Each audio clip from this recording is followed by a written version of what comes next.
rezervojmë. Krej famshmi. Jo, ta kemi gjithmonë pjesë të... Ama tash është lufta në UNESCO për gjubletën dhe plisin. E tash me mujnë qatë paket më vështirë edhe mund. Mes gjubletës dhe plisit Halil Batosh. Janë kry. Do të ishte shumë e bukur në fakt. Okej, pam një debat interesant tek Kushtim Sadiku, tek politiko lokale.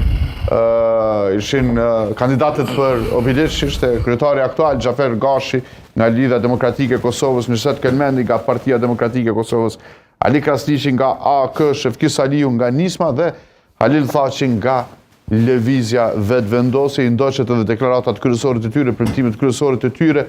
E nis sot me Blerim Gashin, analizën për Obiliçin. Gashi, si e pe debatin?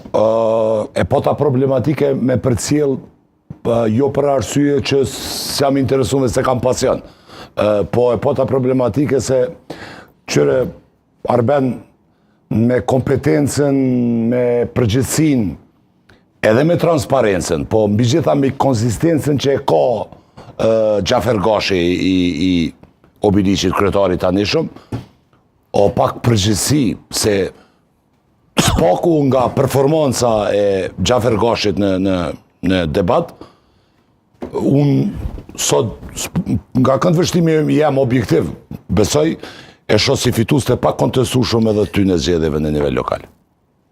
Këta tjerët patën pasiguri, posaçërisht kandidati i vetëvendosjes, e poshtë që në gjua e trupit, para se gjithash, forma qysh Halili, jo kjo Halili jonë presidenti, po Halili kandidati i vetëvendosjes. Po edhe ajo është i joni, po i vetëvendosjes. Po i vetëvendosjes. Po jo e kam fjallën në këta kandidatet. Ishte dukshme që ka munges të informatave edhe munges të një farë mos tam vetbesimi, se fakti që ka kandidu për kryetar komune është një farë vetbesimin vetvete, po një farë besimi që mundet këtë garë realisht me fitu. Me thonë që ka pak probleme